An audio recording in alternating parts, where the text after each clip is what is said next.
नमस्कार, मी सुमित शंकर सावंत आणि तुम्ही पाहताय TV9 मराठी। या बातमीपत्रात बऱ्याच महत्त्वाच्या बातम्या आपल्याला बघायच्या आहेत। सुरुवातीला एक अत्यंत महत्त्वाची बातमी राजकीय आहे। नवनीत राणांच्या जात प्रमाणपत्र प्रकरणाचा आज निकाल लागणार आहे। त्या संदर्भातली ही महत्त्वाची बातमी। 2019 साली उमेदवारी अर्ज भरताना बनावट जात प्रमाणपत्र दिल्याचा त्यांच्यावर आरोप आहे। मुंबई हायकोर्टानं जात प्रमाणपत्र बनावट असल्याचा निकाल दिला होता। मात्र सुप्रीम कोर्टाच्या निर्णयाकडे आता सर्वांचं लक्ष लागलंय। आजच्या निकालावर नवनीत राणा यांच्या उमेदवारीचं भवितव्य अवलंबून आहे। नवनीत राणा आज आपला उमेदवारी अर्ज देखील दाखल करणार आहेत। जे संघर्ष करत आली आहे एवढे वर्षापासून, कारण महिलांचे जन्मी वाट्याला संघर्ष हा जन्मापासून राहते आणि शेवटच्या टोकापर्यंत ते संघर्ष महिला करत राहते आणि ते गेल्या 12-13 वर्षापासून मी ते संघर्ष करत आली आहे। आणि मी अंबादेवी चरणी एवढीच प्रार्थना केली, जे आहे ते निकालच्या माध्यमातून माझे क्षेत्राचे लोक, माझे देशाचे लोकांना सगळी गोष्टी कळली पाहिजे। तेवढीच देवीचरणी, अंबादेवी चरणी मी प्रार्थना करून आजची नामांकनची सुरुवात मी केलेली आहे।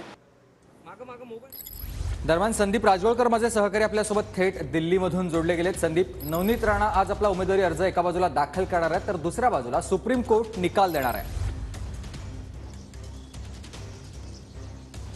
अगदी बरोबर आहे सुमित। ज्यावेळेला मुंबई हायकोर्टानं नवनीत राणा यांचं जात प्रमाणपत्र हे अवैध असल्याचं ज्यावेळेला सांगितलं होतं, त्यानंतर सुप्रीम कोर्टामध्ये हे सगळं प्रकरण आलं होतं आणि गेल्या अनेक दिवसांपासून याबाबतची सगळी सुनावणी जी आहे ती सुप्रीम कोर्टामध्ये पार पडलेली होती।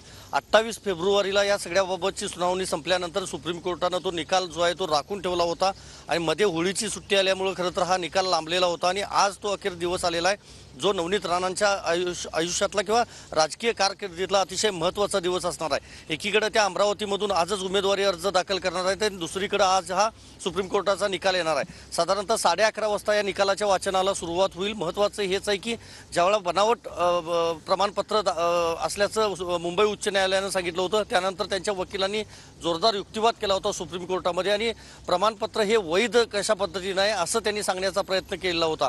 आत्ता जर पाहायला गेलं तर अमरावतीमधून त्यांनी भाजपमार्फतच उमेदवारी अर्ज दाखल केलेला आहे। 19ला जरी त्या खासदार झाल्या असल्या तरी त्यांची खासदारकी रद्द करण्याचा आदेश देखील दिलेला होता। मात्र सुप्रीम कोर्टामध्ये हे प्रकरण आल्यामुळे त्या